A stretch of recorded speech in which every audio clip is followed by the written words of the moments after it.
بسم اللہ الرحمن الرحیم۔ السلام علیکم پیارے دوستو، بینظیر پروگرام کے حوالے سے چند نئی اپڈیٹ لے کر آپ کا دوست آپ کا بھائی محمد ماجد حاضر ہے۔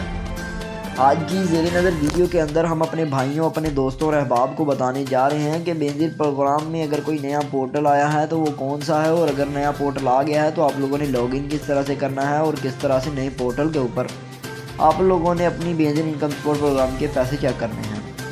پیارے دوستو، آج کی ویڈیو آپ لوگوں کے لیے بہت خاص ہونے والی ہے، آپ نے اس ویڈیو کو اینڈ تک دیکھنا ہے۔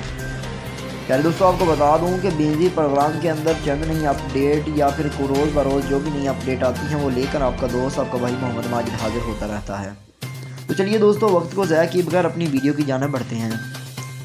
بینظیر پروگرام کے اندر ایسے بہت سارے گھرانے ہیں یا ایسے بہت سارے لوگ ہیں جنہیں بینظیر پروگرام میں نااہل کیا گیا ہے، یا پھر ایسے بہت سارے لوگ ہیں جنہیں جانچ پڑتال کا میسج آ رہا ہے۔ سب سے پہلے میں آپ کو بتاتا چلوں، بینظیر پروگرام میں جن گھرانوں کو نااہل کیا گیا ہے ان میں اکثریت تعداد ان لوگوں کی ہے جنہیں بینظیر پروگرام میں جو ہے حقدار ہونے کے باوجود بھی نااہل کیا جا رہا ہے اور جانچ پڑتال کا میسج آ رہا ہے۔ یعنی اگر ہم اسے سمجھیں تو کچھ اس طریقے سے سمجھیں گے کہ ایسے افراد جو واقعی میں مستحق ہیں، جنہیں پیسے ملنے چاہیے، انہیں نااہل کیا جا رہا ہے، اور جو مڈل کلاس یا پھر صحیح گھرانوں کے مالک ہیں یا پھر صحیح اچھے گھرانوں کے مالک ہیں، ان کو بینظیر پروگرام کے اندر اہلیت دے دی جاتی ہے۔ اب یہاں پر بات کرتے ہیں کہ بینظیر پروگرام میں اگر آپ کو بھی نااہل کیا گیا ہے، آپ لوگ مستحق ہیں، واقعی حقدار ہیں، تو آپ لوگ کس طرح سے اہلیت لے سکتے ہیں۔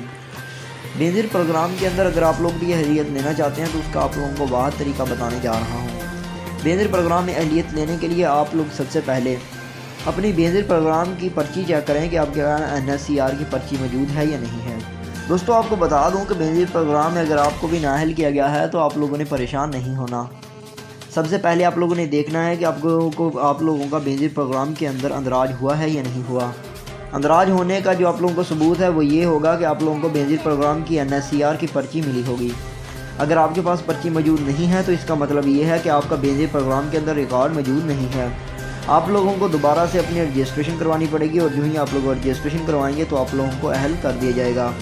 اس کے بعد بات کرتے ہیں کہ جن لوگوں کے پاس NSCR کی پرچی موجود ہے پھر انہیں نااہل کیا گیا ہے تو وہ لوگ کیا کر سکتے ہیں۔ دوستو، آپ کو بتا دوں کہ اگر آپ کو بھی نااہل کیا گیا ہے تو آپ لوگ یہ کر سکتے ہیں کہ اپنی بینظیر دفاتر جا کر یہ معلوم کریں کہ آپ کو کس بنا پر نااہل کیا گیا ہے۔ یعنی کہ اگر آپ کو بینظیر پروگرام کے اندر اگر آپ کے نام کو کوئی زمین نہیں ہے، جائیداد نہیں ہے، اور آپ واقعی مستحق ہیں تو آپ لوگوں کو نااہل کس وجہ سے کیا گیا ہے۔ اس کے بعد باری آتی ہے آن لائن شکایت درج کرنے کی یا پھر پورٹل کے اوپر اپنی انفارمیشن دینے کی۔ بہت سارے لوگ جلد بازی کرتے ہیں، پورٹل پر شکایت درج کرنی شروع کر دیتے ہیں جس کا کوئی خاص نتیجہ نہیں نکلتا۔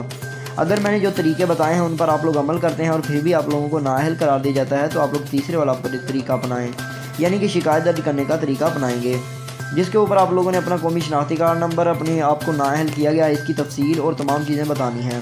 میں پچھلی ویڈیوز کے اندر بھی بتاتا رہتا ہوں کہ اگر آپ کو بینظیر پروگرام کے اندر نااہل کیا جا رہا ہے تو پریشان ہونے کی ضرورت نہیں ہے۔ آپ لوگوں نے شکایت پورٹل پر آپ لوگوں نے اپنی انفارمیشن دینی، اپنا شناختی کارڈ نمبر اور فون نمبر دینا ہے۔ آپ لوگوں سے احساس پروگرام کی جو ٹیم ہے یا بینظیر پروگرام کی ٹیم ہے وہ 30 دن کے اندر اندر رابطہ کرے گی۔ اگر رابطہ نہیں کرتی آپ لوگ بینظیر کے دفتر جا کر بھی اپنی شکایت درج کروا سکتے ہیں۔ تو امید کرتا ہوں آپ کو یہ ویڈیو پسند آئی ہو۔